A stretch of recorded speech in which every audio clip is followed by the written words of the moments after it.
कल क्या पढ़ा था? हमारे ख्याल से स्टोक्स थ्योरम पढ़ा था।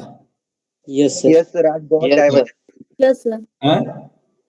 सर आज गॉस डाइवर्जेंस थ्योरम बताएंगे बोल रहे थे। हाँ, आज गॉस डाइवर्जेंस थ्योरम हम लोग पढ़ेंगे। अभी तो लोग ज्वाइन कर रहे हैं तेजी से।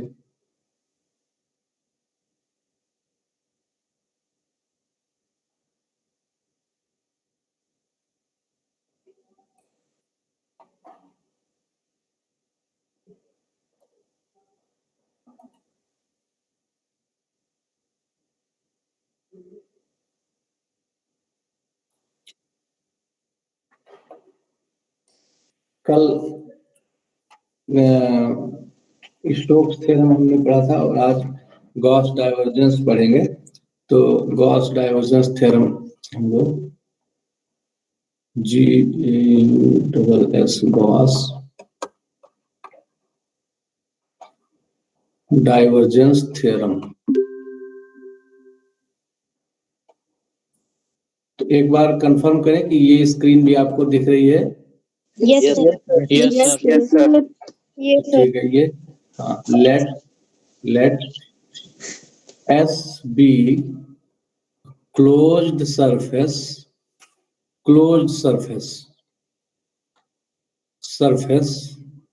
containing the volume V.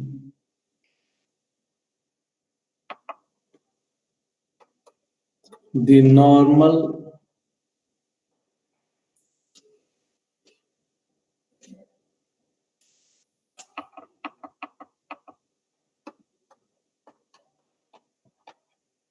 integral of normal component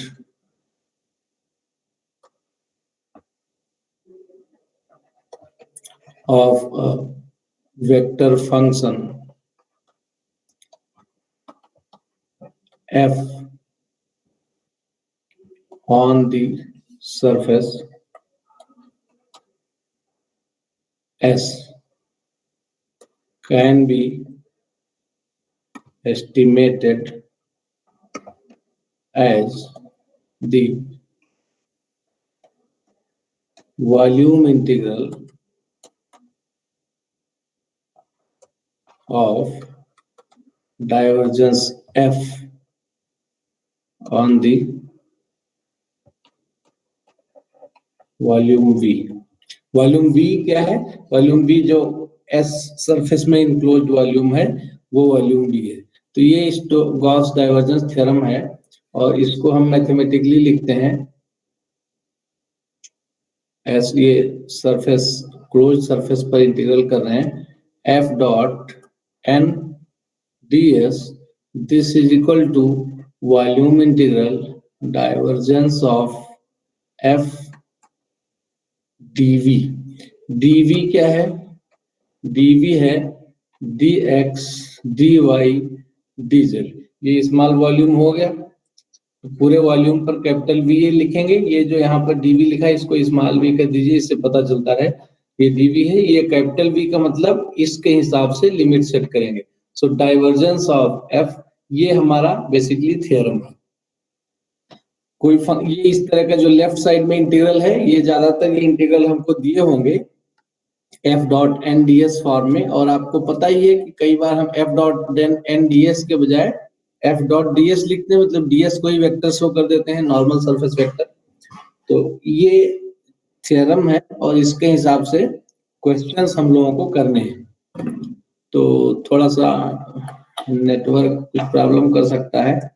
कौन सा नेटवर्क अच्छा नहीं है? ठीक है, यही नेटवर्क कनेक्टेड है।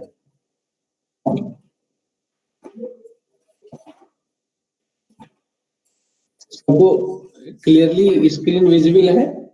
Yes sir.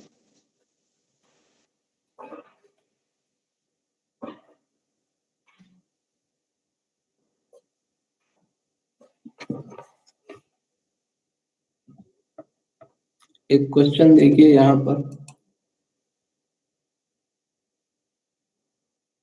ये पहला क्वेश्चन ही देखिए।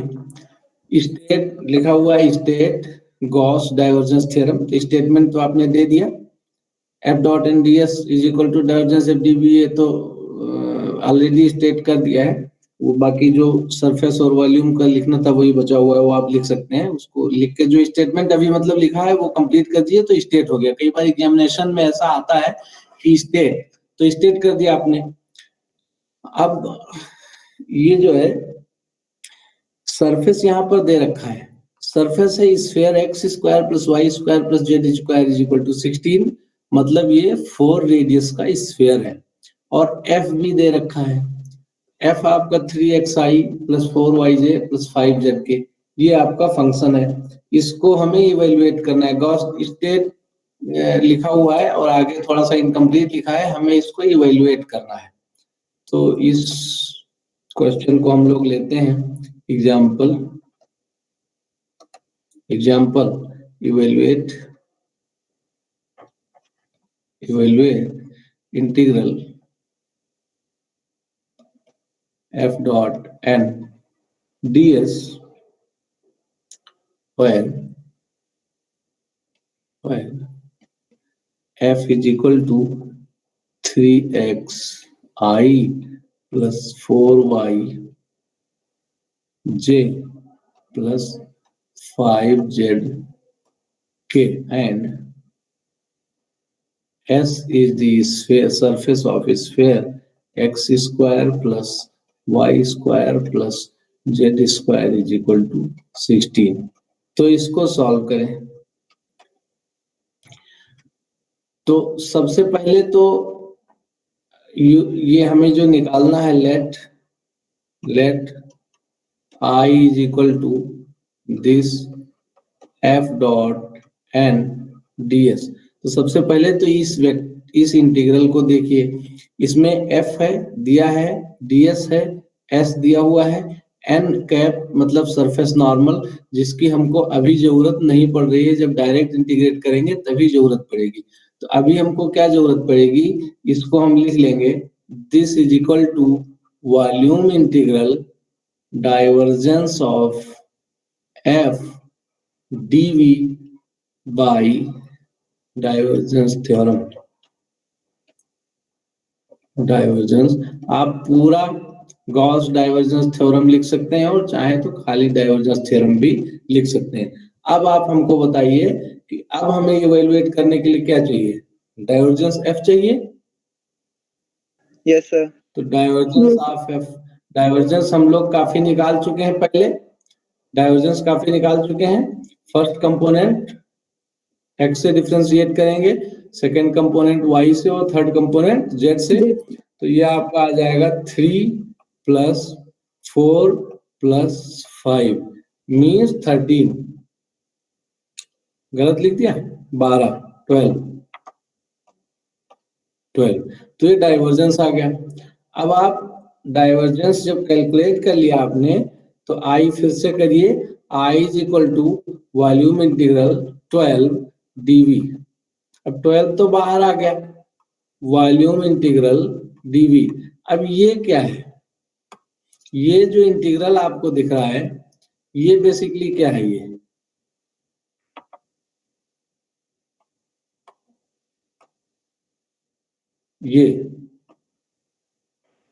ये क्या है, वॉल्यूम ऑफ स्फीयर। यस, ये वॉल्यूम ऑफ स्फीयर है। तो ये वॉल्यूम ऑफ स्फीयर है, तो इसको आप चाहे तो इंटीग्रेट करें और चाहे तो नहीं इंटीग्रेट करें, क्योंकि यहाँ पर कोई फंक्शन तो अब बचा नहीं है इंटीग्रल के अंदर। So because there is no integrand inside, so this is actually volume of the sphere. तो वॉल्यूम ऑफ द स्फीयर तो आप डायरेक्ट ही लिख सकते हैं, 12 into volume of the sphere. And which sphere, x square plus y square is equal to x square plus y square plus z square is equal to 16। तो means 12 into volume का होता है 4/3 पाई and r cube. ठीक है, yes sir. बस आपका answer आ गया, बाकी आप कैलकुलेट करते रहिए। ये 3 भी नीचे से कैंसिल कर दीजिए, बस आपका हो गया। तो ये हो गया एक क्वेश्चन। इसी तरह से इसमें और क्वेश्चंस भी हम देखेंगे। सर कुछ लोग वेट कर रहे हैं, उन्हें ज्वाइन कर लीजिएगा। कुछ लोग वेट कर रहे हैं। Yes sir. वेट कोई नहीं कर रहा है, हमने ऑटो एक्सेप्टेंस लगा रखा है, जो भी करता है वो तुरंत ज्वाइन हो जाता है। सब ज्वाइन हो रहे हैं अपने आप। Okay sir. ऑटोमेटिकली ज्वाइन हो रहे हैं लोग। देखिए 56, 57 दिख रहा है आपको? Yes sir. आपकी स्क्रीन पर ये भी दिख रहा होगा कि काउंटिंग बढ़ रही है। Yes, 58 हो गए। जो भी लोग आते हैं ऑटोमेटिक ज्वाइन हो जाते हैं, वेटिंग नहीं है।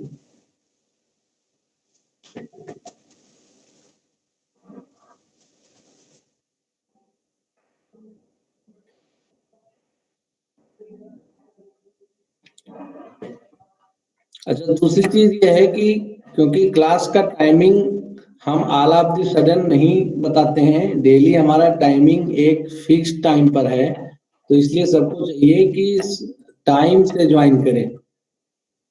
अब जब 15 मिनट निकल जाएंगे, उस समय ज्वाइन करेंगे तो आधा चीज तो वैसे ही समझ में नहीं आएगी। तो नेक्स्ट क्वेश्चन देखिए लेते हैं। नेक्स्ट क्वेश्चन आपके स्क्रीन पे दिख रहा है 44। Evaluate F dot and D S where F given है, सरफेस गिवन है। सरफेस क्या है? Surface of the cube bounded by x is equal to 0, x is equal to 1, y is equal to 0, y is equal to 1, z is equal to 0, z is equal to 1। तो ये आपका cube हो गया। तो यहाँ भी आपको सबसे पहले f का डाइवर्जेंस इवेलुएट करना है। डाइवर्जेंस आपने जब निकाला तो 4z minus 2y plus Y ये आ जाएगा।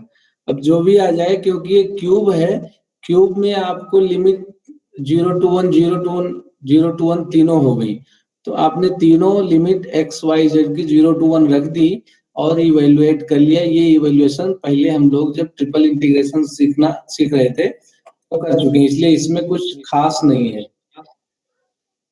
अपना म्यूट करिए, कौन है इसके पास से आवाज वापस आ रही है?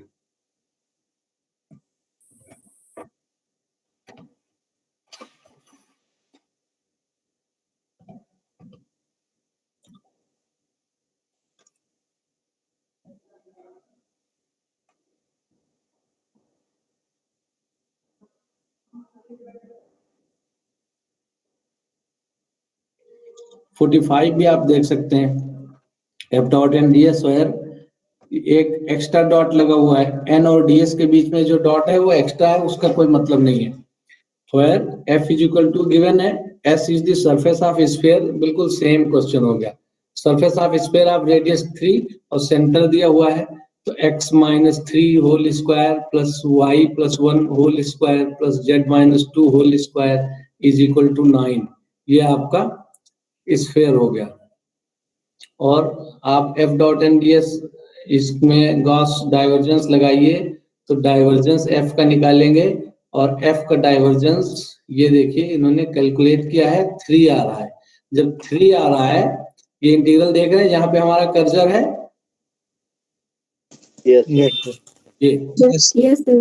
जो हमने हाईलाइट किया है ना, तो जब डाइवर्जेंस 3 आ गया, इसमें कांस्टेंट हो गया, इंटीग्रैंड में कुछ बचा ही नहीं, तो ये भी सीधे वॉल्यूम हो गया, वॉल्यूम आपका डायरेक्ट निकल गया।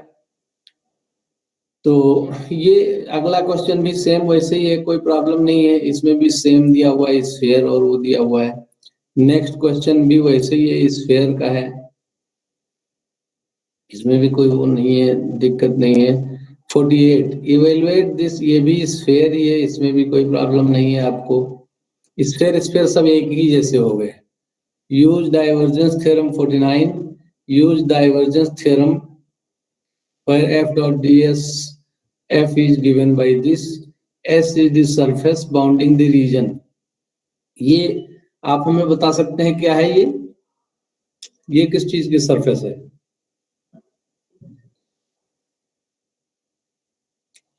ये x square plus Y square is equal to 4, z is zero to circle cylinder है सर, सिलेंडर हो जाएगा सिलेंडर। सिलेंडर। सर्किल जो है वो बाउंडिंग सर्किल है और z is equal to 0 to 3 दिया हुआ है। इसका मतलब ये सिलेंडर का पार्ट है, z इज इक्वल टू 0 से z इज इक्वल टू 3 तक, है ना। तो ये सर्कुलर सिलेंडर है और इसका रेडियस 2 है। तो यहाँ भी कोई प्रॉब्लम नहीं है, थोड़ा सा डिफरेंट दिख रहा है तो इसको कर लेते हैं, जैसा भी आप बताइए। हमको तो ऐसे कोई प्रॉब्लम नहीं दिख रहा है इसमें वैसे।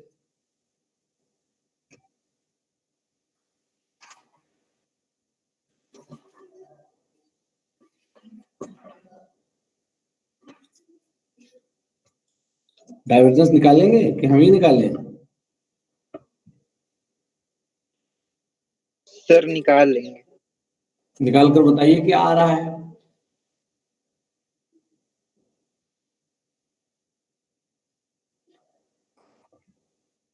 Four minus 4y plus 2z।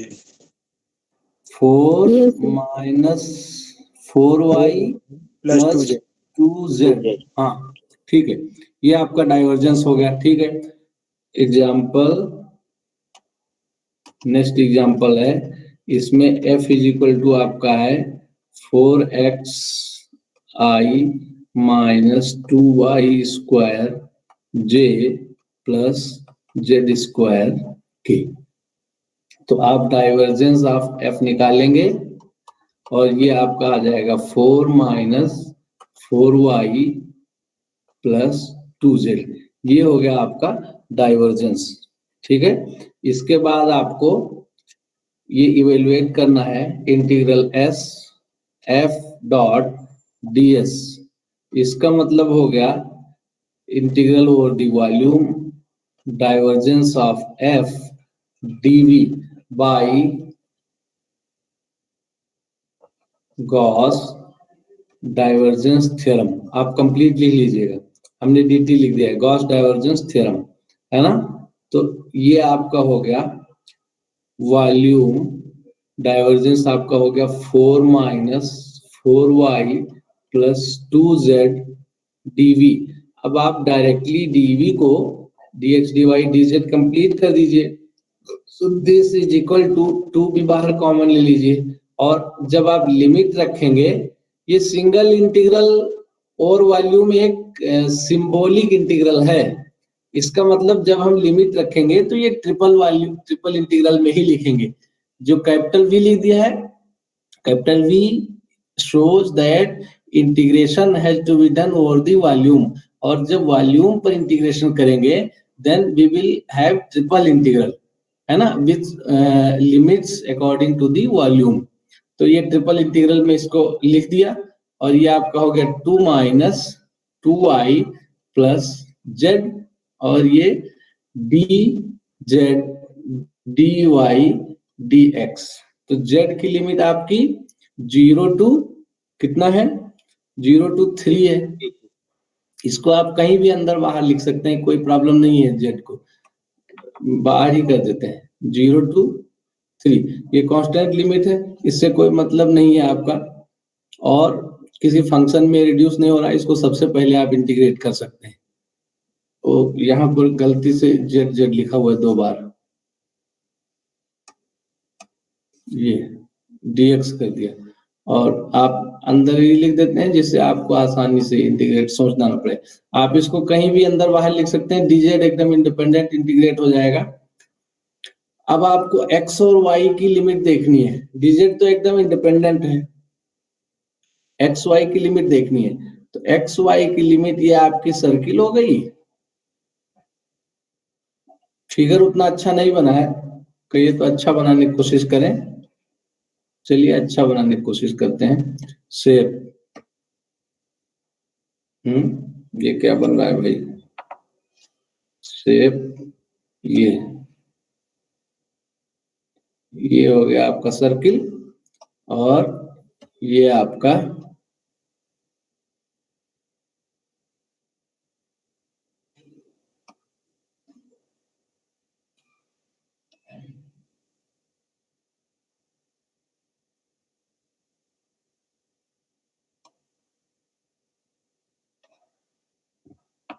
कुछ बना ही नहीं।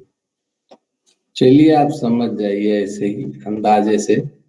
थोड़ा सा इसमें प्रॉब्लम तो होती है नोट में लिखने में। खैर, इस पर टाइम वेस्ट करने जैसा हो जाता है बनाना। तो खैर, तो ये आपका बन गया, ये एक्स एक्सिस हो गई और ये वाई एक्सिस हो गई। ये आपका सर्किल क्या हुई, X square plus Y square is equal to कितना था, X square plus Y square is equal to 4 था। ये ओरिजिन हो गया। तो इसका मतलब ये आपका 2,0 और ये 0,2, ये आपका 2 रेडियस की सर्किल हो गई। अब आपको इसको लिमिट रखना है तो दो ऑप्शन आपके पास हैं। एक ऑप्शन वही जो पहले हम लोग करते आए हैं, एक्स और वाई की लिमिट रख दें। दूसरा ऑप्शन है कि एक्स वाई को पोलर कोऑर्डिनेट में चेंज कर लें।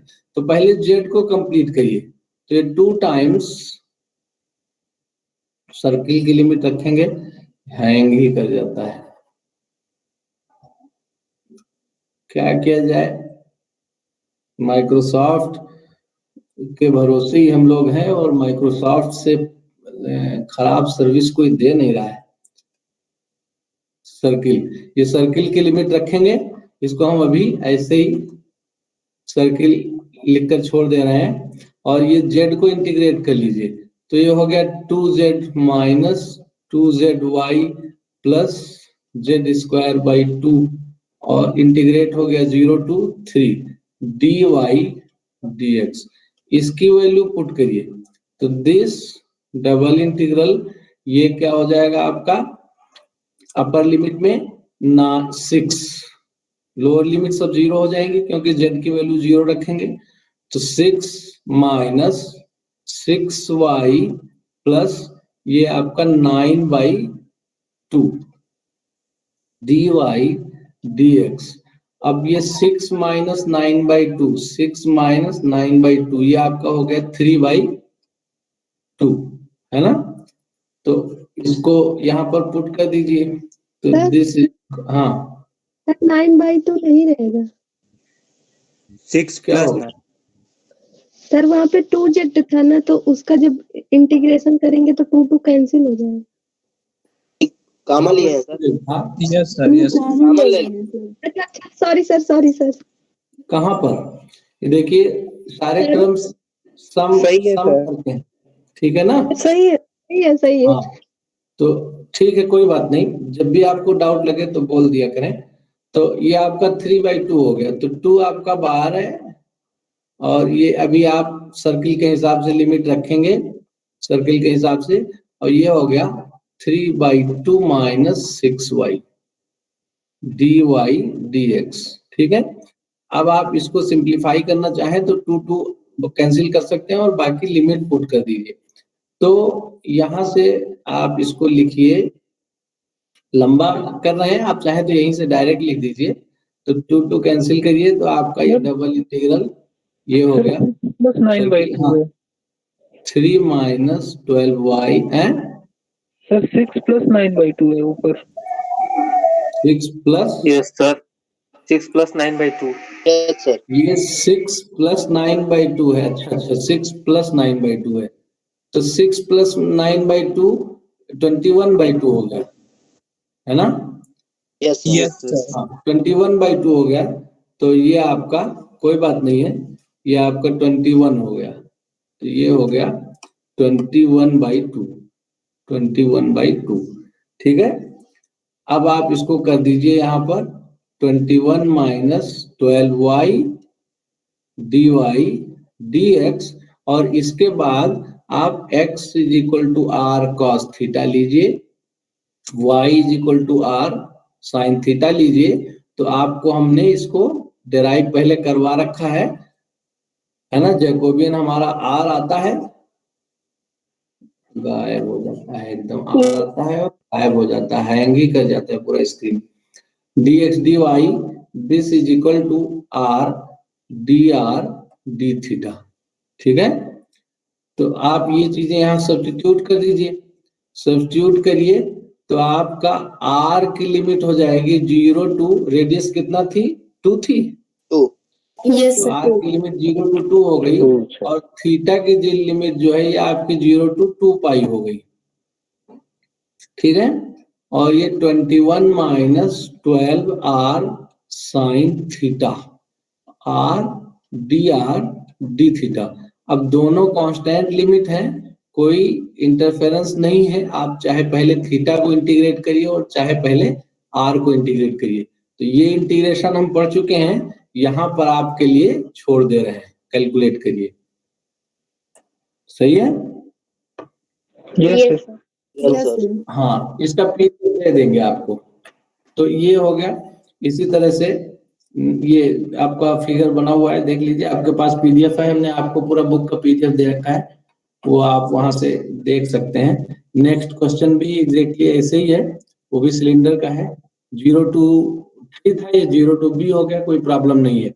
वहां सर्किल की रेडियस 2 थी, यहाँ सर्किल की रेडियस ए है, बिल्कुल सब एक ही जैसे हैं। ये भी नेक्स्ट क्वेश्चन भी वैसे ही है, इसमें भी कोई प्रॉब्लम नहीं है, सेम सिलेंडर पर बेस्ड है। और कहाँ गया इवेलुएट, ये क्वेश्चन देखते हैं। Evaluate the 52 question, example 52, evaluate surface integral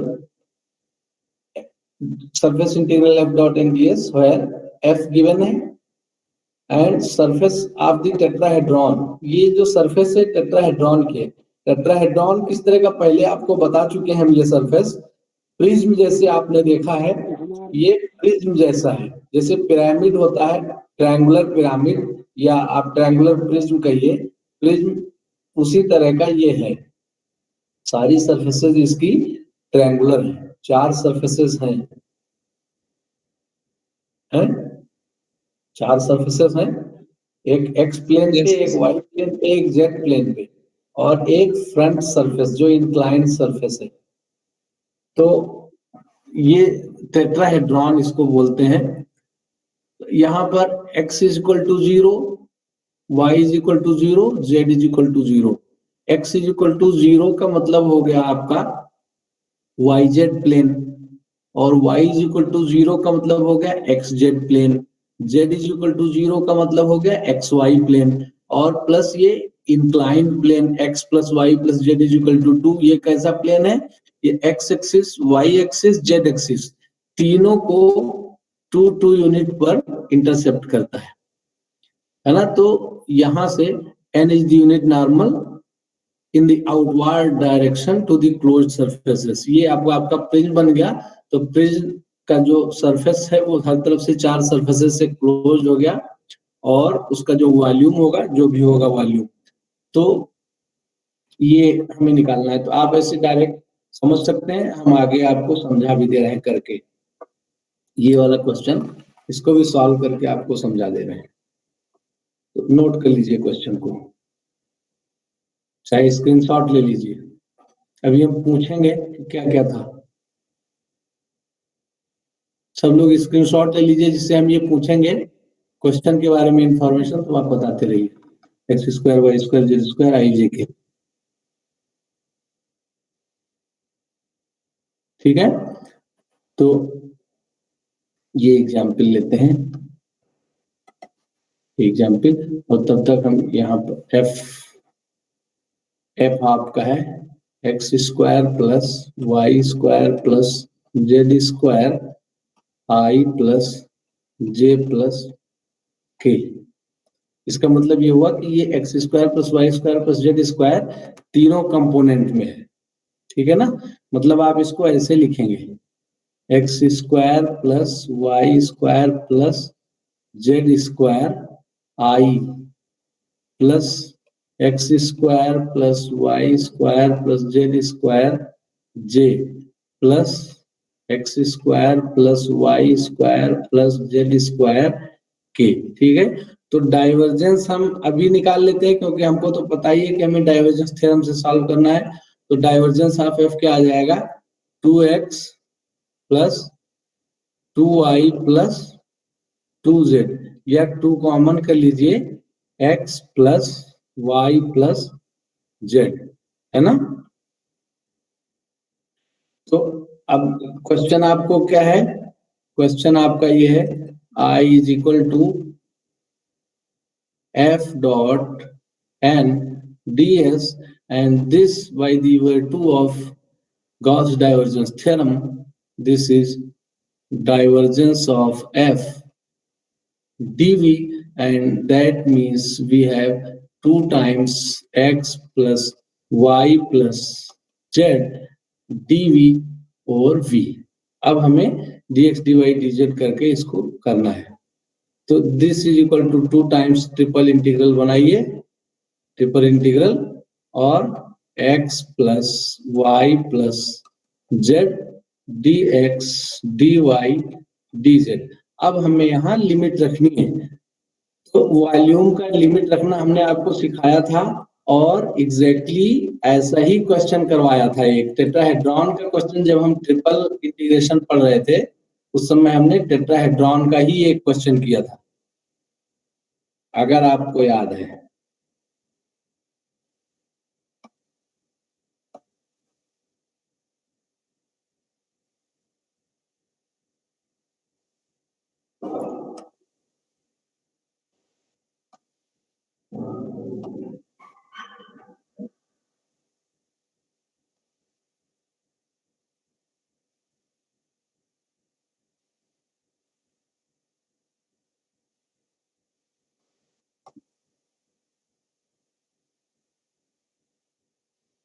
ये हो गया हमारा टेट्राहेड्रॉन। तो ये x एक्सिस और इसको y एक्सिस सपोज कर लें और इसको z एक्सिस सपोज कर लें, ठीक है। ये हमारी हो गई ओरिजिन। इसको हम a b c ले लेते हैं, कोई जरूरत नहीं पड़नी है वैसे। तो अब आपको ये जो प्लेन है, 3 प्लेन है। एक देखिए OAB, जो OAB है वो आपका XZ प्लेन है, जो OBC है वो YZ प्लेन है, जो OCA है वो XY प्लेन है, और जो ABC है ये आपका फ्रंट इंक्लाइंड प्लेन है। जो ये फ्रंट इंक्लाइंड प्लेन ABC ये है x plus Y plus Z is equal to, क्या लिखा था, x plus Y plus Z is equal to 2। ये प्लेन है, हाँ 2, x plus Y plus Z is equal to 2। तो a भी 2 पर है, b भी 2 पर है और c भी 2 पर है। ये आपका बन गया। अब यहाँ पर आपको लिमिट रखना बता दे रहे हैं, लिमिट देखिए यहीं रख दे रहे हैं सीधे 2 टाइम्स। तो ये वहीं पर लगते हैं लिमिट, तो अभी वहीं रख देते हैं, सीधे इसकी जरूरत पड़ जाएगी। तो सबसे पहले आप z की लिमिट रखना चाहेंगे या y की, x की, किसी की भी कोई प्रॉब्लम नहीं है ना। हमने आपको जब ट्रिपल इंटीग्रेशन सिखाया था तो उस समय इस टाइप का टेट्राहेड्रॉन ये इसीलिए ड्रा किया है कि इस टाइप का क्वेश्चन किया था। तो सबसे पहले आप x की लिमिट मान लीजिए रखना चाह रहे हैं, तो x इज इक्वल टू 0 से 2, x की वैल्यू 0 से 2 है, ठीक है ना। Yes. x की कांस्टेंट वैल्यू आपने ले ली। सबसे पहली लिमिट रखते हैं वो मिनिमम से मैक्सिमम लिमिट रखते हैं, तो x की वैल्यू 0 से 2 ले ली। अब आपको y की लिमिट रखनी है, ठीक है ना। तो y की लिमिट रखने के लिए xy प्लेन में ट्रायंगल देखिए, तो xy प्लेन में ट्रायंगल आपका अलग से बना दे रहे हैं, ये xy प्लेन का ट्रायंगल भी बना दे रहे हैं।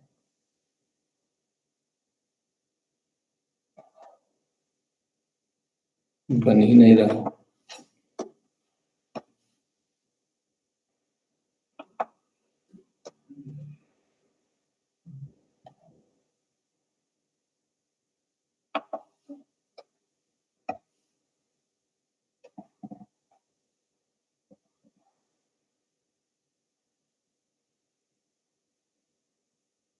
ये बना XY प्लेन का, ये ट्रायंगल बन गया आपका, ठीक है।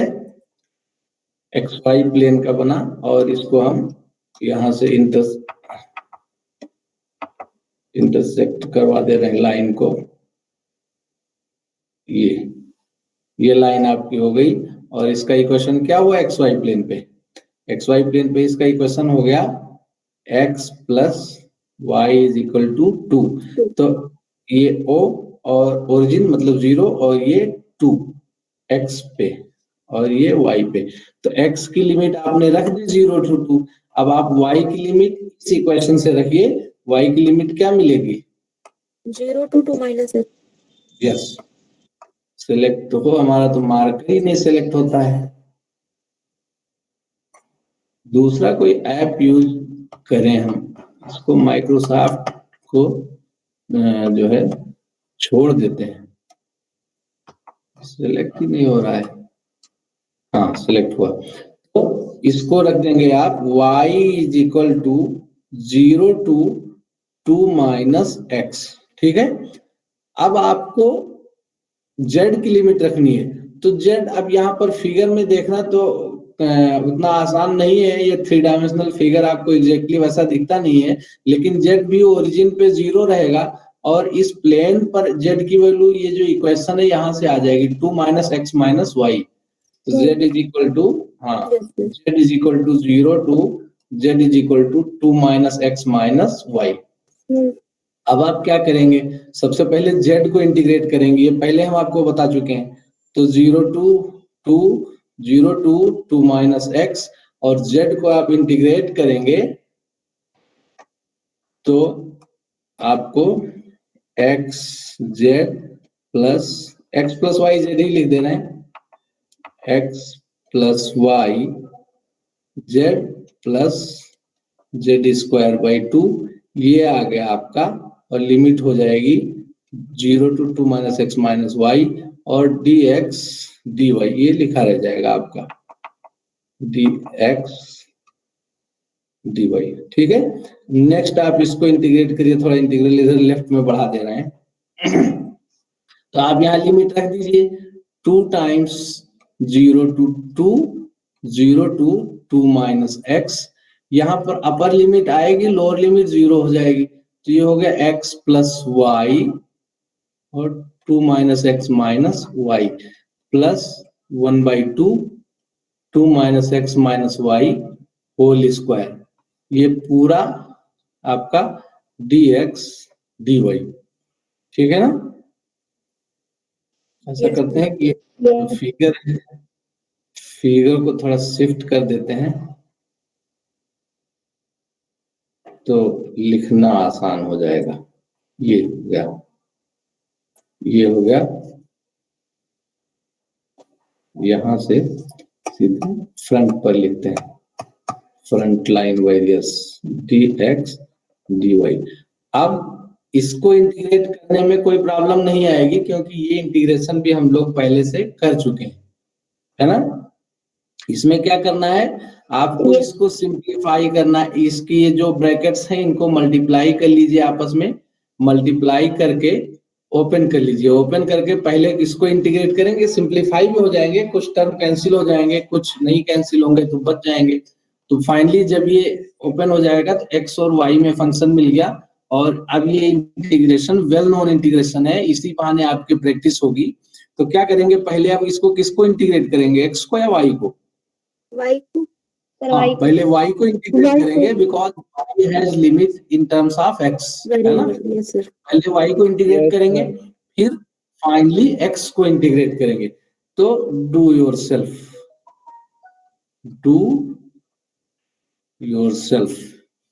dy। तो ये इस तरह से हो गया। बेसिक आपका था इसको कन्वर्ट, इस 3D डायग्राम को हैंडल करना। तो 3D से 2D में आ गया। अब बाकी इसको आप कर सकते हैं। तो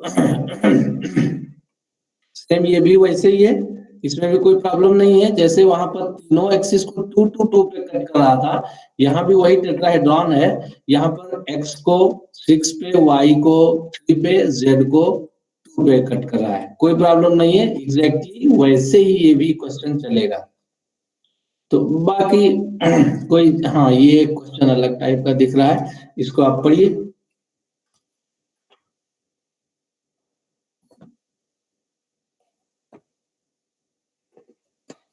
और स्क्रीनशॉट ले लीजिए, पढ़िए और पढ़कर इसका स्क्रीनशॉट ले लीजिए।